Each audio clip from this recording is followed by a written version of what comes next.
For month one, the book is Man's Search for Meaning by Viktor Frankl. And this is a book that, as you read, details his experience surviving, the horrors in, Nazi concentration camps. And I wanted to start with this book because, as you know, it's an extremely dark book. It's extremely, horrific.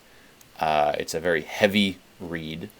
And, it's very different than, most personal development books. And that's, why I wanted to make this one, mandatory in this program. Because, the whole self-help world, it's very easy to gravitate towards all these feel-good books. If you go towards the self-help aisles in any, bookstore, it's, 10 tips to feel amazing. Here's how to have this amazing, happy, successful, positive life.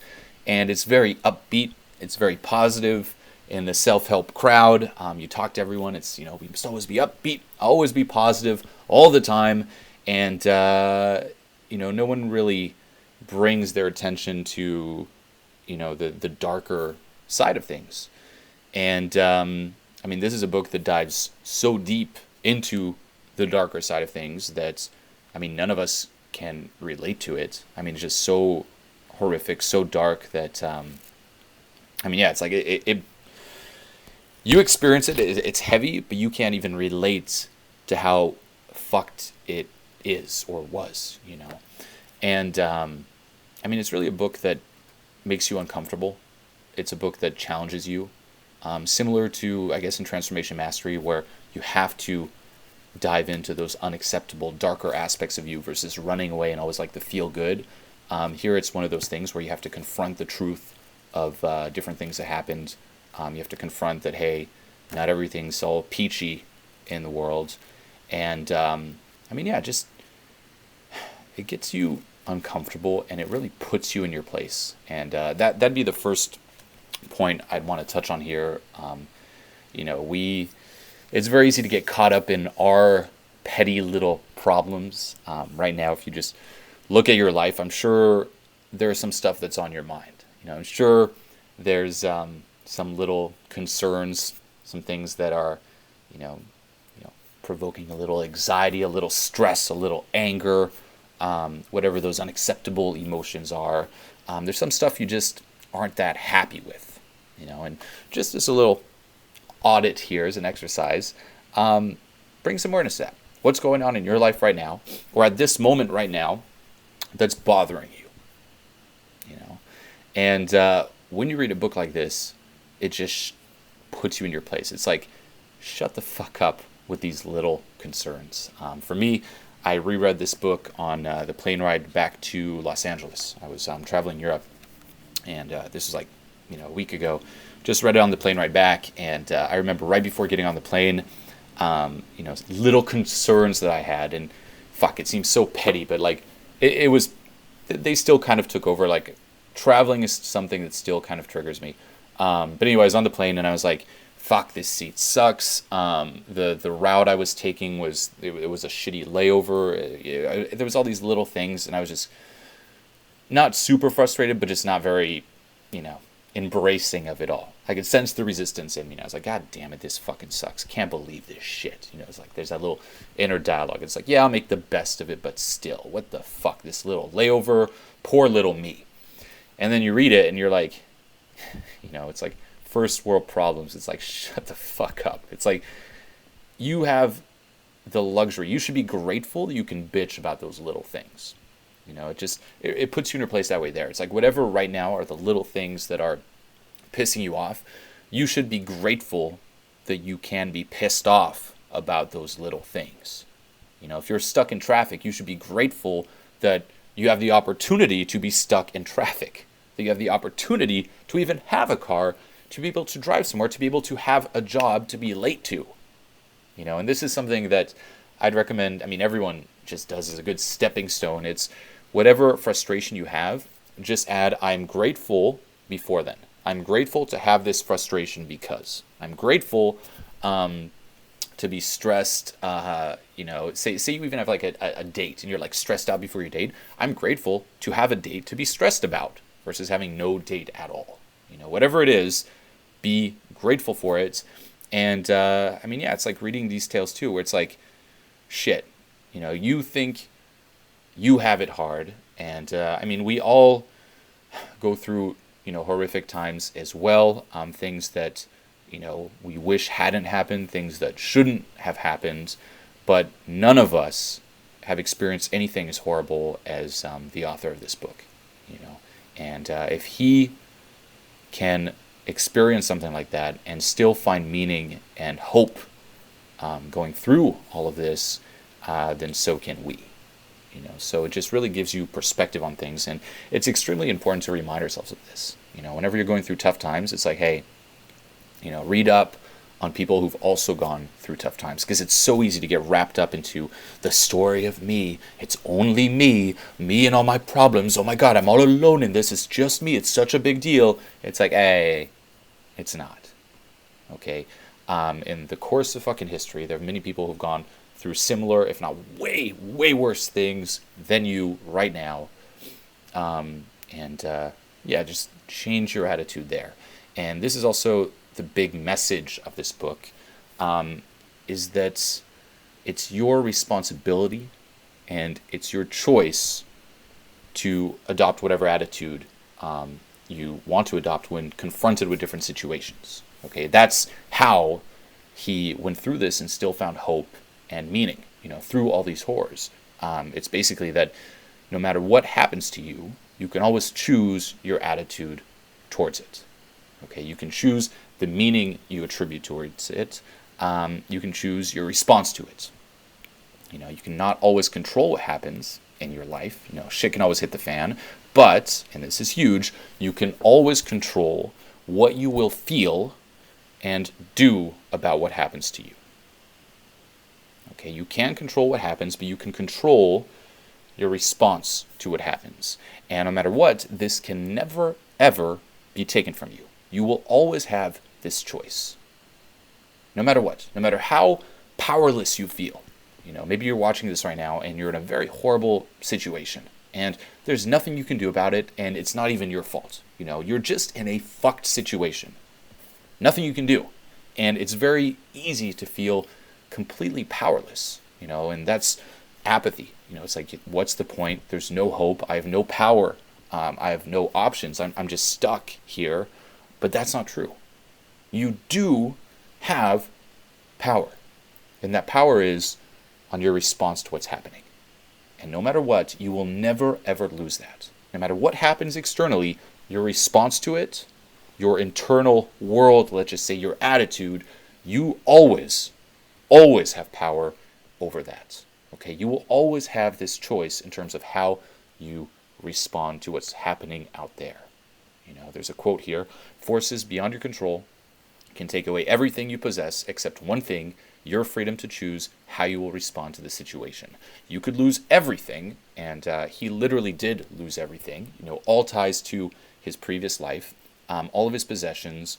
When he gets into the camp, again, it's like his hair, all options. Like, you have no choice in terms of your actions. Even it's like, walk, do this, do this, do this, do this. It's like you lose everything. Literally everything external is taken from you. Until you're, it's like you're left with your naked fucking body. Like, that's it. And it's, in that situation, you look at it, you're like, powerlessness, but that's not necessarily true. Because although it seems like you have no more power, you're done. The power is in this choice, and I want to reinforce it. If right now you're in a tough situation, if you're in a state of apathy, where you think there's no hope, when you think there's nothing you can do about it anyway, there is. There's always this choice. And this choice may not change the external, but no matter what is out there, you can choose what's going to happen in here, how it's going to affect you, and your response to it. Okay? Every day, every hour, you're offered the opportunity to make a decision. You will always be able to make this decision. A decision which determines whether or not you will submit to the powers that threatens to rob you of your very self, of your inner freedom. Okay? You'll always have this choice. And another quote here: any man can, even under such circumstances, decide what shall become of him mentally and spiritually. You will always have this choice. It cannot be taken from you.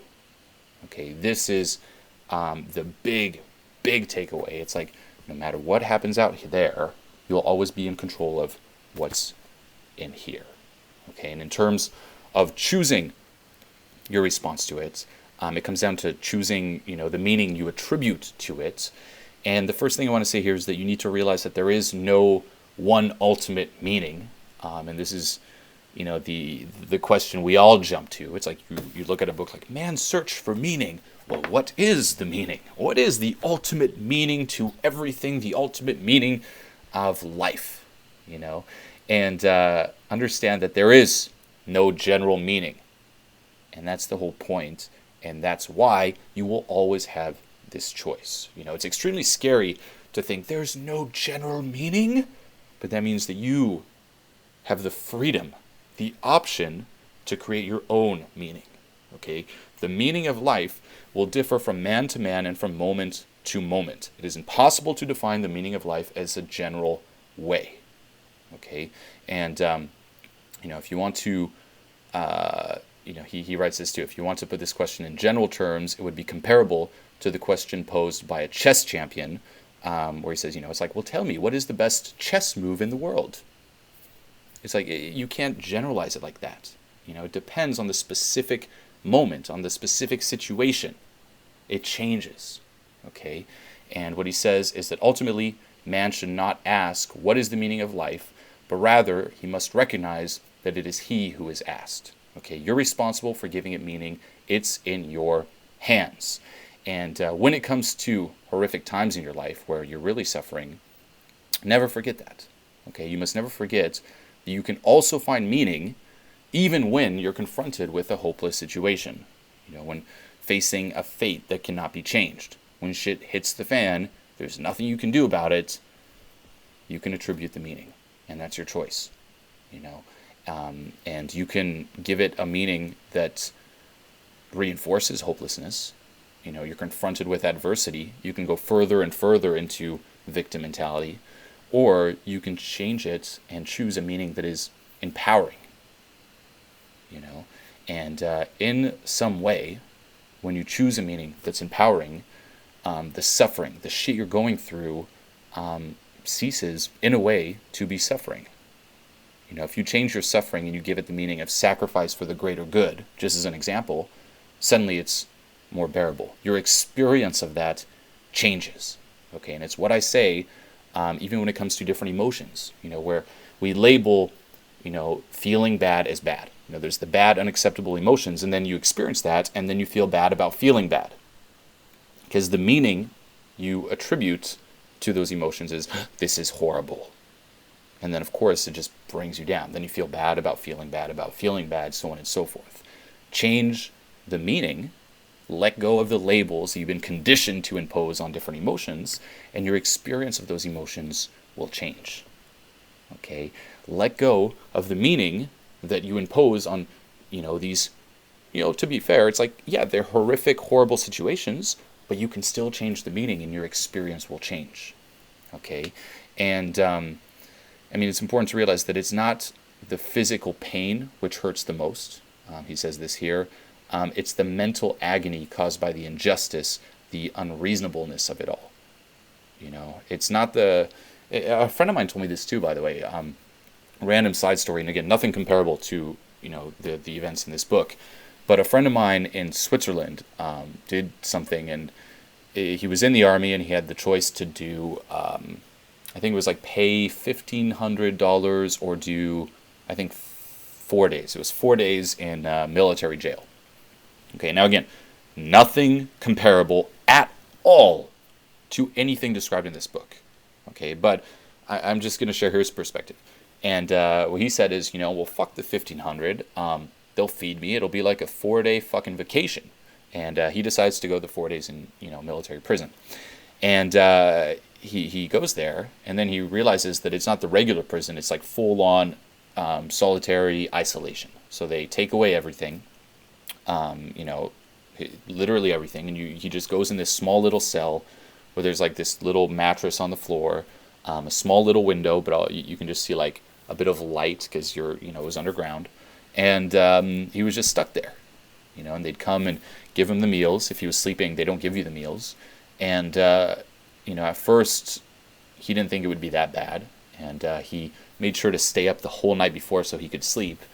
But what he says is like you realize that when you're in this small little room and you're not really exerting a lot of energy, you are not that tired. So he slept like 6 hours or something when he got there, and then you woke up and then you're fucking there, and there's nothing you can do. And he said the thing that just really starts fucking with you is the fact that everything's kind of controlled and you have no freedom. It's like it is that feeling of being powerless. It's like fuck, that complete powerlessness. Those thoughts of, again, injustice. It's unreasonable. Why it start kicking in, and that's the thing that really gets you. It's not the fact that again, not comparing it to the book at all, but that he was locked in there. It's the fact that you have no, or so it seems. You can choose your response inside, but so it seems like externally, like your freedom is robbed. That's what fucks with you. Okay, just to kind of illustrate this, it's like whatever happens external, if you feel like right now, again, apathy, you're out of it, your freedom's robbed, there's no hope, what's the point? Internally, no one can take that away. You'll always have your freedom, and you will always be able to choose the meaning, and then from there, your response and how you feel about it. Okay? And then there's that, of course, famous quote where it's like, you need a why. It's like find the why and you'll be able to tolerate the how. And you can create that why. And, some other really good quotes here too is that, here's one. When it can't be changed, we are challenged to change ourselves. Love this. When you can't change the external, it's like you're challenged to change internally. And people also forget that it's often during these exceptionally difficult external situations that we're offered the opportunity to grow beyond ourselves, and we're conditioned to want this, he says, like this tensionless state, conditioned to want to stay in our comfort zone.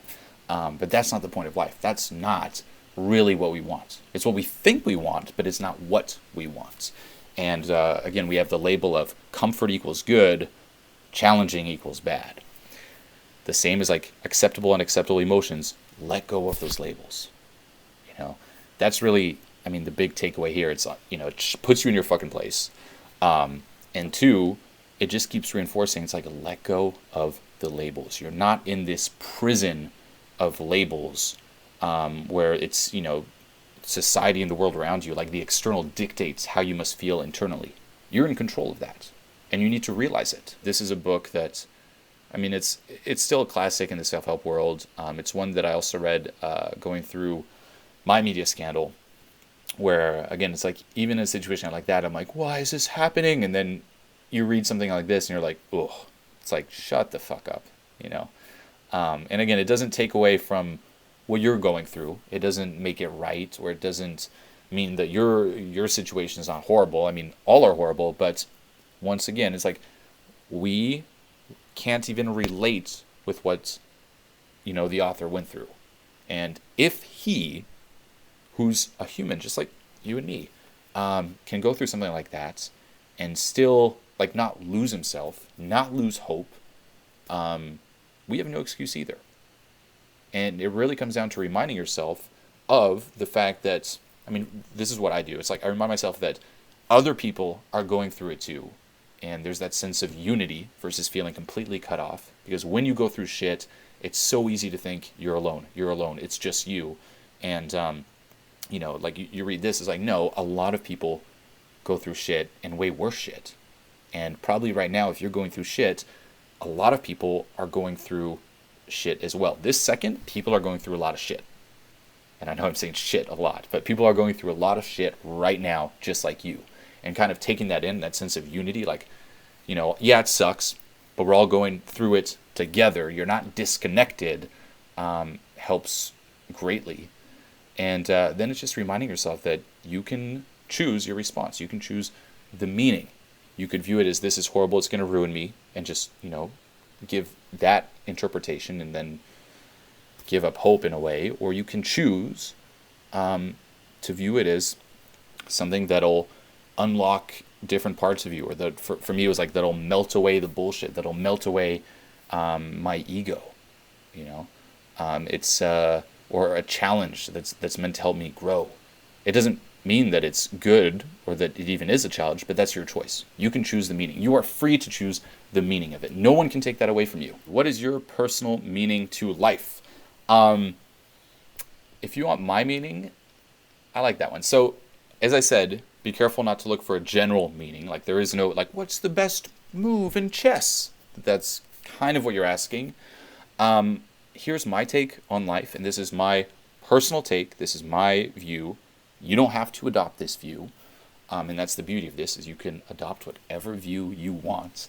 But my view is there is no meaning. That's my meaning. My meaning to life is that there is no meaning. I choose to view it like there is no general meaning. There is no rules. And then from there, as he talks about in this book, at different moments and times when inspiration kicks in, that becomes my meaning in that situation at that point in time. But I choose to view it where there is no big picture meaning. That's my choice. It doesn't mean you have to choose it as well, but that's my view on life. It's like, we're here, and we're stuck here until the day we die. And there's no point to anything at all. You know, it's like, we're all going to die. You know, we all fight so hard to survive, but none of us survive. We all die. You know, none of us get out of here alive. We can't take anything from this world with us. We can't take our accomplishments. We can't take our failures. We can't take our reputation. We can't take our things. We can't take our money. We can't take all the validation. We can't take our experiences. You take nothing with you. You're dead, and that's it. That's my view. Okay. And even if you think legacy, it's like, you can be like, well, I leave the legacy, but then eventually that'll disappear. The sun will explode, and the world will explode, and it's gone. There's no point to anything. Now, that could be viewed as scary and, oh my God, there's no point, then what? And then you go into despair. Or you could choose to view it as very freeing. Like when I say there's no meaning, it's not sad or nihilistic. For me, that's the beauty that is life. Because, okay, there's no meaning. I'm here till the day I die. What kicks in out of inspiration that would make my time here enjoyable?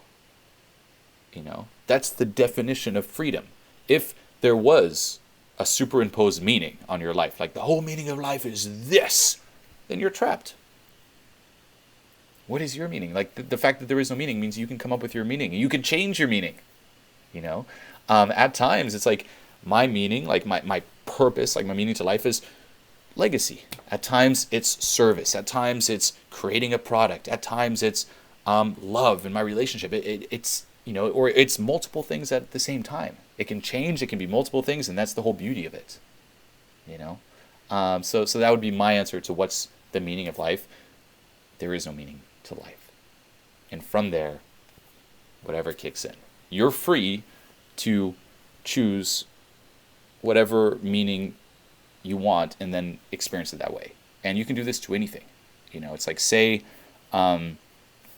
you apply to get a job and you don't get your job. Okay, it's like, nope, and you fail that opportunity, and it's an opportunity that's missed forever. One meaning is, fuck, I missed it, my life's ruined. And then you choose to respond to that, and that's what happens. Another meaning is, oh, well, this sucks, but maybe something else will happen. You know, that's the meaning. Another one is, hell yeah, this is a challenge that'll make me hustle more. Well, it's wasn't meant to be. There's an infinite amount of meanings, and you can choose the one you want to attribute to it. You know, another there's other ways of viewing it too, and people live by this in terms of how they go about their lives, where it's like, here's a common one in the spiritual world. You decided, you know, before you were born, your being decided to come to Earth and live as a human being to go through different challenges and learn. There's a meaning, some people place on life. And then whenever you go through different challenges or whatever you're working on, it means that, hey, it's you chose proactively, like you knew before you were born that you wanted to go through these challenging experiences. But when you're born, you forget about all that, So there's a meaning you could place on life. Another meaning you could place on life is, like karma. In a past life you did this, and now you're, living your karma, or you're moving up the scale, or you're making amends for things you did in a previous life, so on and so forth. There's another meaning. Another meaning you could place on life is religion. You're here and you go to heaven, or you go to hell, whatever religion you believe in. There's all these different meanings, and you can choose. You can choose the meaning. With emotions, it's the same thing. You can choose to feel bad about feeling bad, or you can let go of that label and choose to feel good about feeling bad. Okay? And it doesn't change, it doesn't, take away from the external thing. The external thing's still there. That emotion, those sensations are still there. That event is still there. Life is still there. The challenges are still there. But your experience of those things will change. Choosing to view bad, or choosing to feel good about feeling bad doesn't take away from the feeling bad sensations, but your experience changes. Choosing to view something challenging as beneficial to you doesn't take away from the challenging things, but it changes your experience of those challenging things. That's the idea here. And you're free to choose the meaning and believe whatever you want, and don't buy in to politically correct society and mainstream that says, no, it's only this. You will always have that freedom, no matter what. To think it has no meaning is scary for me. I mean, yeah, it is. It's like we're all in a way. You have to kind of go through this. Like, we're all very, like, we would all rather be told what the meaning is and what to do than have that responsibility. Responsibility is always scary because we're conditioned to want no responsibility and to want comfort. If you could go to someone and pay them most of your income and they would just tell you exactly what to do, what to think, what to feel every moment of your life so that you live a very comfortable life and, there's no big bumps in the road. It's very smooth, very comfortable till the day you die. Most people would do that just to avoid the responsibility of choosing. Like someone just telling you exactly what to do. Eat this, do this, da-da-da. Like pretty much, again, like similar to that prison situation, like taking all your power away. We would think that's what we want. You'd think there'd be relief in that, but no.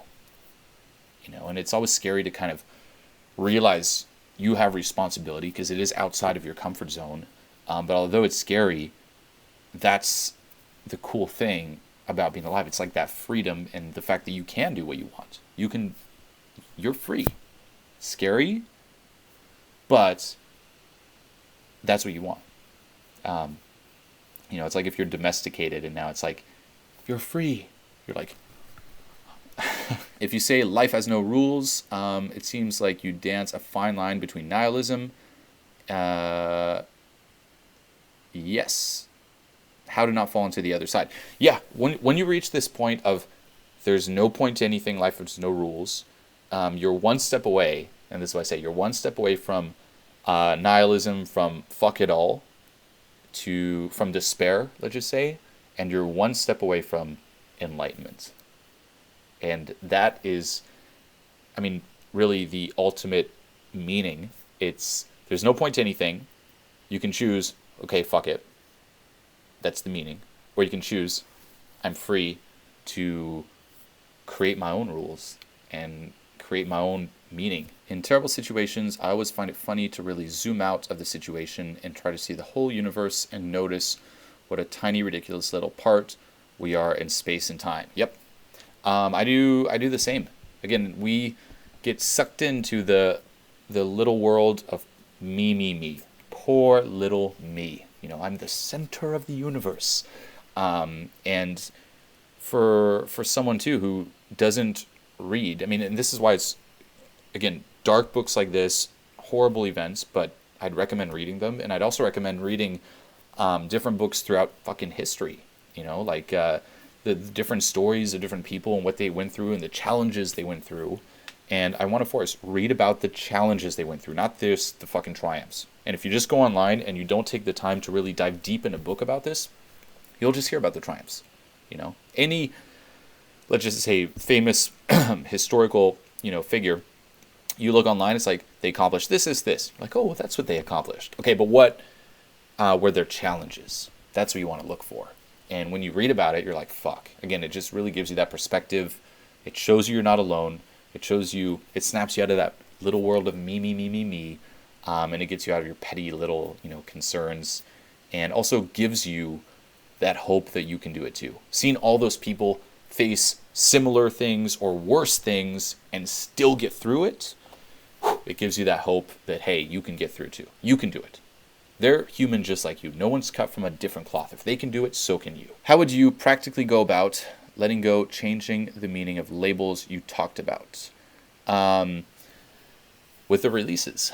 That's how I do it. So, again, let's just say you will just take emotions. That's the one I talk about a lot. Say you experience anxiety.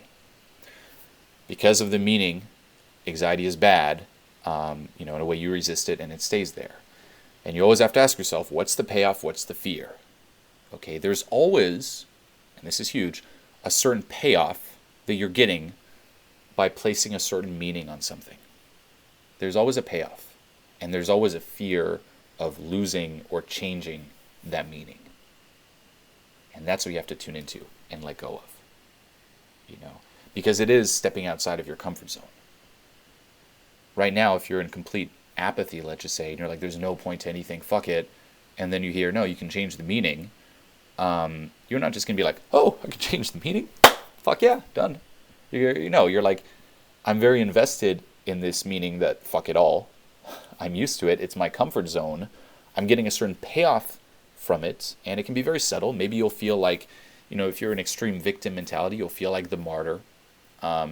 You feel like you're punishing yourself this has to do especially like with guilt, like you're punishing yourself for something you feel guilty about and you don't deserve to feel the opposite. So it's looking at the payoff and looking at the fear. What happens if you change the meaning? And then whatever sensations arise there, let go of them.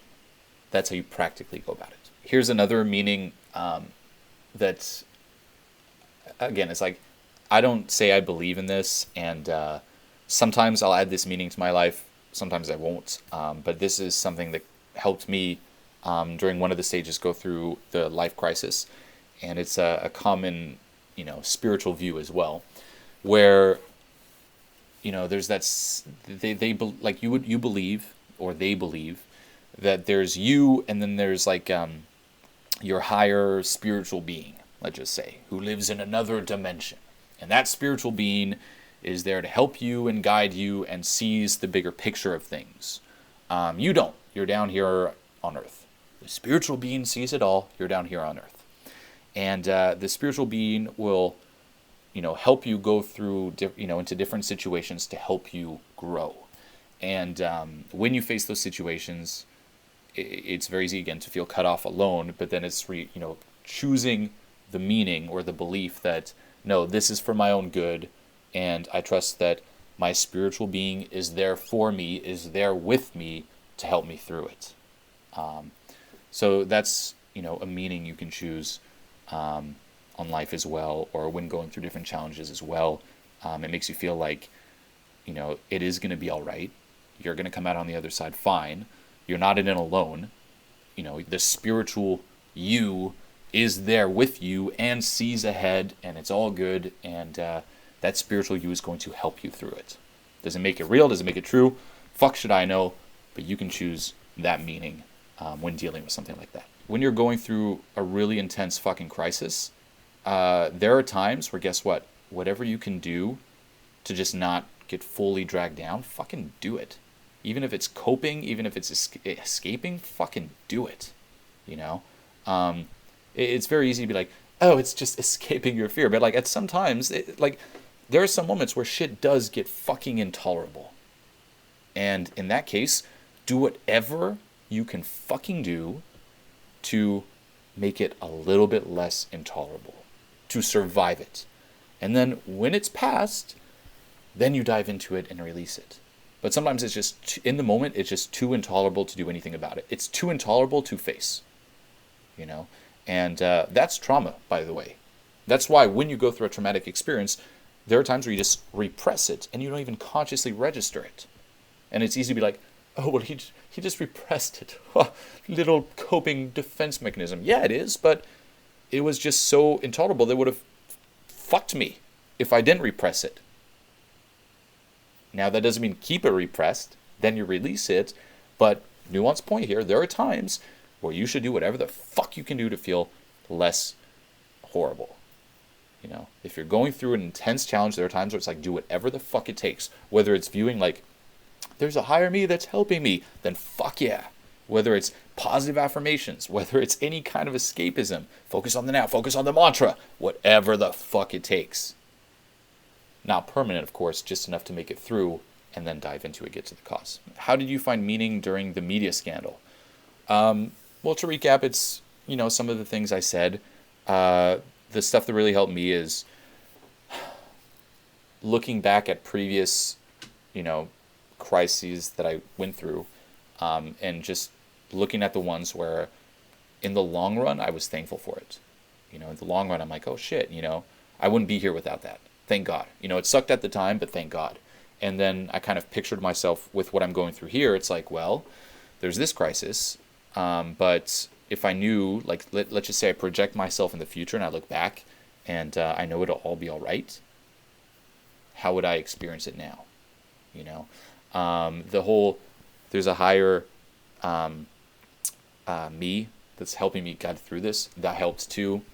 Another one is, the world will not give you what you want, but it'll give you what you need. And it's not always in accordance with your own personal agenda. You think you know what you need, but that's not true. And the world will help you with that. The universe will help you with that. The universe will provide you with different opportunities to grow or to shed away the ego. And then the meaning was like, it's always looking for the lessons. And the big takeaways obviously was it snapped me out of going down this really dark path, like the wrong direction. It got me back in touch with, you know, different core values where, you know, it's like, it's so easy, especially down the validation route, to get pulled off track, where it's like you're no longer doing it to say help people, but you're doing it to get, you know, validation or get comments, and that's not why you originally got into it.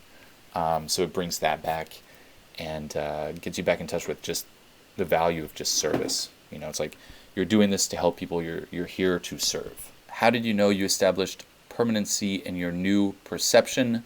Think permanent and effortless go hand in hand.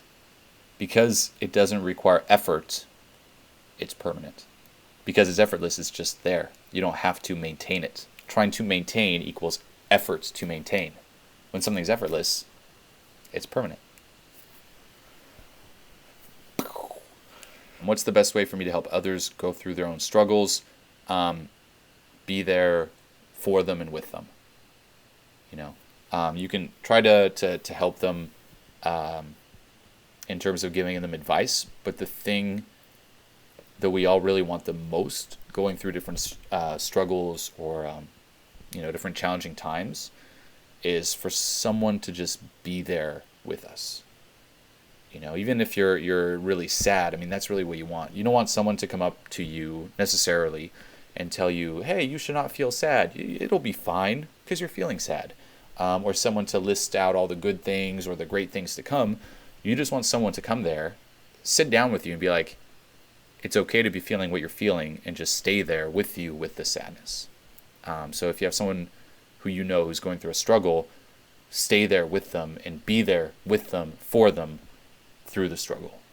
You know, and then of course, you know, give them some advice, but the most important thing is you're there with them. One thing I personally do in terms of reading these books, if you want to know, is because I get this a lot, like how do you prepare, for example, if I do a book club, or how do you prepare the presentation?